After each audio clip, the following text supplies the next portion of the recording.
जय हिंद साथियों, मैं हूं विपिन कुमार पांडे और आप लोग देख रहे हैं अखंड आवारा 24। इस समय मौजूद हैं मुख्यमंत्री जी के गृह जनपद गोरखपुर के दक्षिणांचल छोर पढ़लगंज में सरयू मां सरयू के पावन तट पे मौजूद हैं। और यहाँ पे सनातन धर्म के स्टार प्रचारक जो कि पूरे विश्व में इनका जो है अलग राम कथा को लेकर के प्रचलित हैं, राजन जी महाराज। हालांकि इस परिचय का मौका तो है नहीं, या बच्चे इनको जानते हैं। राजन जी महाराज राम कथा में कितने लीन रहते हैं, इनका कथा का वाचन कैसा होता है सबको पता है। और इतना बड़ा आयोजन पढ़लगंज के पावन धरती पर कराने वाले जो कि यहाँ पे मौजूद है हमारे साथ, इसके आयोजक श्री कुलदीप राय जी। आइए इनसे पूछते हैं इस पूरी कथा की कहानी, ये कैसे कैसे शुरुआत करते हैं। बहुत बहुत स्वागत है सर अखंड आवारा 24 चैनल पे। जी, सबसे पहले तो मैं आप दोनों लोगों का बहुत बहुत धन्यवाद कि आप यहाँ तक आए कवरेज देने के लिए, ये मेरा सौभाग्य है। मैं बता ये आपका राजन जी महाराज को पढ़लगंज की पावन धरती पर बुलवा रहे हैं, ये आपको सबसे पहले बताइए कार्यक्रम कितने तारीख से कितने तारीख तक चलेगा? ये सबसे पहले जान लें कि 9 जनवरी से 17 जनवरी ये कार्यक्रम, 9 जनवरी से शुरुआत है, 17 जनवरी की आखिरी दिन है। यहाँ का समापन दिवस है जी। और ये कथा जो है 2023 में हो चुकी है, 2 जनवरी से 10 जनवरी। जी, पूज्य राजन जी महाराज देवरिया में आए हुए थे, हमने कथा सुना। बहुत ही मतलब ऐसे कथाकार बहुत कंचित मिलते हैं। जी। मैं बताना चाहूँगा कि कथा से तो है ही है संबंध, वो मेरे गुरु हैं, मेरे अभिभावक हैं, उन्हीं के मार्गदर्शन में ये कथा हो रही है। और मुझे नहीं लगता है कि कोई भी विश्व में ऐसा होगा कि महाराज जी को नाम से जानता ना हो। कारण है उसका कि महाराज जी जो है वो उनके राम जी की जो कथा हम लोग रामायण में पढ़ी, रामचरितमानस में सुना है, उसको चरितार्थ करते हुए देखा जाता है। महाराज जी उठने बैठने का तरीका, बोलने का तरीका, हर एक उस शब्द का तरीका जो भगवान से जुड़ता है, वो हमारे लिए बहुत ही प्रेरणादायक है। हम उससे प्रभावित हैं और अपने बच्चों में भी वही हम देखना चाहते हैं। आप इंटरनेशनल कथावाचक को पढ़लगंज की धरती पर उतार रहे हैं, तो हालांकि ये छोटी मोटी बात तो है नहीं, बहुत बड़ी बातें हैं। तो इस इतनी बड़ी व्यवस्थाएं आप कैसे मेंटेन करें, इसके विषय में? एक समिति है मेरी, श्री हनुमान सेवा समिति चैरिटेबल ट्रस्ट है, जिसमें हमारे संरक्षक डॉक्टर एन चौबे जी है, बाल रोग विशेषज्ञ, और उसमें बहुत से सदस्य हैं। जी, हमारे पिताजी श्री सूबेदार राय उसके अध्यक्ष हैं, अनिल कुमार पांडे जी उसके उपाध्यक्ष हैं, वरिष्ठ सदस्य में रामहर्ष गुप्ता जी, कैलाश नाथ मिश्रा जी जो दैनिक जागरण के पत्रकार हैं, वो हमारे वरिष्ठ सदस्य में प्रेम सागर तिवारी जी जो है गुजरात में जो है वो एक न्यूज़ चैनल के एडिटर हैं, बहुत बड़े उनकी संस्था है इस चैनल की। तो इस तरह से हमारी टीम बहुत बड़ी टीम है। और कथा सनातन में तो जानते हैं कि आप भी आए हुए हैं, आप भी हमारी टीम है। यहाँ से जुड़ने वाला, कथा में हर एक जुड़ने वाला हमारी समिति है। सर, ये आम पब्लिक यहाँ पे, मान लीजिए तमाम जनता यहाँ पे इकट्ठा हो गई, तो सर आम जनता के लिए यहाँ पे क्या व्यवस्थाएं दी गई है कि कथा में उनको कोई परेशानियां ना हो? जैसे कि हर कथा में कहीं देखा जाता है कि लोग अब भगदड़ मच जाती है, कुछ समस्याएं आ जाती हैं, उसके लिए क्या सुविधाएं दी? जी, हर चीज़ की व्यवस्था, जैसे रहने खाने, जो बाहर से आ रहे हैं रहने खाने की उनकी व्यवस्था की है, भगवती लॉज में उनके सोने की व्यवस्था है, हमारे आवास के बगल में उनकी व्यवस्था की गई है। खाने की व्यवस्था हमारे आवास पे है, जो बाहर से लोग आ रहे हैं, जो रहना चाहते हैं 9 दिन यहाँ रहेंगे, उनके खाने की व्यवस्था है सुचारू रूप से। फायर ब्रिगेड की सुविधा सरकार प्रशासन द्वारा जो है हमें अनुमति दी गई है, जिसमें हमारे कुछ नियम फॉलो करने हैं।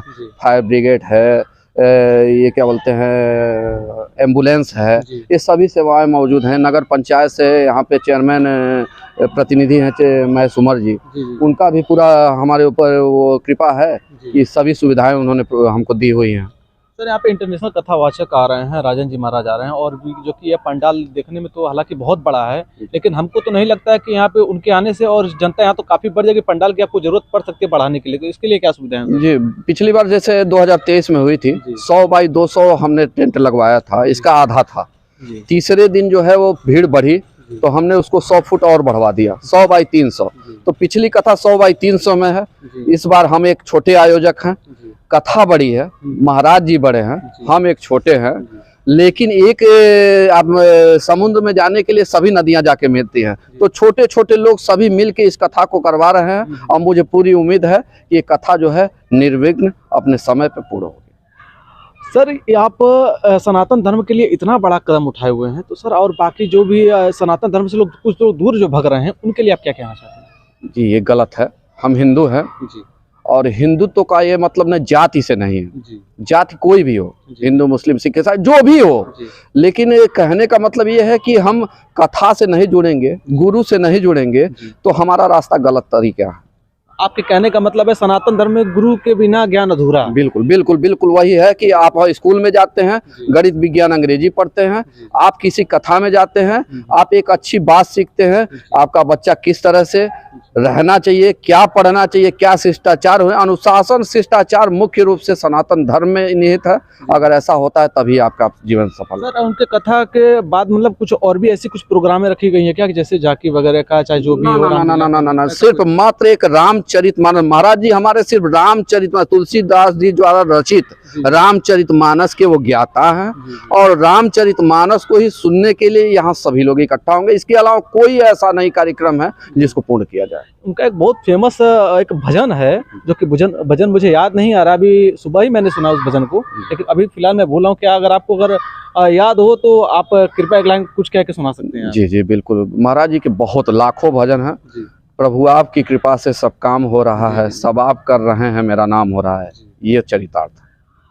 हालांकि इस समय हम मौजूद हैं बड़हलगंज कस्बे में मौजूद हैं, मां सरयू के पावन तट के किनारे मौजूद हैं और हमारे साथ मौजूद हैं कुलदीप राय जी, जो कि इस इतने बड़े कथा के जो आयोजक हैं, ये इनके माध्यम से और इनके समिति, इनकी कमेटी के माध्यम से इस पूरे पंडाल को व्यवस्था किया गया है और जो इतने बड़े कथावाचक राजन जी महाराज को बड़हलगंज की पावन धरती पे बुलाया जा रहा है। हालांकि ऐसे अगर हमारे भारत में या पूरे विश्व में अगर सनातनी अगर पैदा हो जाए, अगर मौजूद है, कदम आगे बढ़ा दे, तो हमको क्या करना चाहिए? हमको थोड़ा सा इनको टेकना चाहिए ताकि ये आगे बढ़ जाएं। अगर इनके आगे बढ़ने से अगर हमारा सनातन धर्म सुरक्षित होता है तो इसमें हमको पीछे नहीं हटना चाहिए और ये हर एक सनातनी का ये आगे आना चाहिए इस कथा में। ऐसे तमाम कथा हर जगह हो रहे हैं, हर जगह आगे। हम यही नहीं कहें कि यहीं आइए, जहाँ हो रहा है वहाँ जाइए, लेकिन अपने सनातन धर्म को बचाने के लिए जो भैया का जो इतना बड़ा कदम उठाए हैं, तो हम लोग थोड़ा कदम आगे बढ़ा सकते हैं।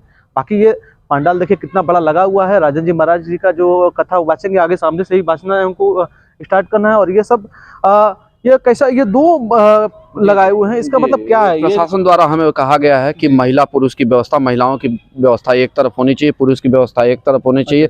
वीआईपी गेस्ट भी आएंगे। सतर्कता के दृष्टिकोण से ये बैरिकेटिंग लगाई गई है। सनातन धर्म में इस बैरिकेटिंग का कोई मतलब नहीं है, लेकिन पुलिस प्रशासन द्वारा ऐसा कहा गया है कि सिक्योरिटी के लिए, सेफ्टी के लिए, ताकि यहाँ सुरक्षा आसानी से। यहाँ 3 गेट मौजूद हैं। कोई भी ऐसी परिस्थिति आती है जब हमें निकलना होगा तो आसानी 5 मिनट के अंदर पूरा प्रांगण खाली हो जाएगा, कोई दिक्कत नहीं है। हमें नहीं लगता है कि ये ऐसी कोई परिस्थिति आने वाली है। महाराज जी की कथा का एक आपको बहुत बड़ा वो बता दें कि महाराज जी जब कथा कहते हैं तो जिस समय शुरुआत होती है वो हंसी के लिए होती है।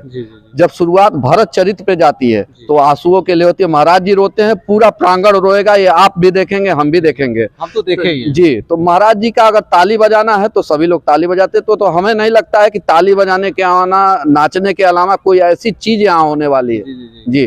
तो सभी लोग आनंद उठाएंगे इसका। मैं बता देना चाहता हूँ, जो सोशल मीडिया पे आजकल जोरों से एक मुहिम चल रहा है, डांसिंग प्रोग्राम, अपना मैं बहुत कुछ नहीं कहना चाहता हूँ, आप लोग समझ सकते हैं मैं कहना क्या चाहता हूँ, लेकिन उनका भी मैं कहना चाहता हूँ, उनका बहुत बड़ा योगदान रहेगा। अगर ऐसे प्रवचन में उनका अगर छोटा मोटा अगर योगदान रहे तो जरूर रहे। और मैं बहुत कुछ नहीं कहना चाहता हूँ। अखंड भारत 24 विपिन कुमार पांडे, जय हिंद।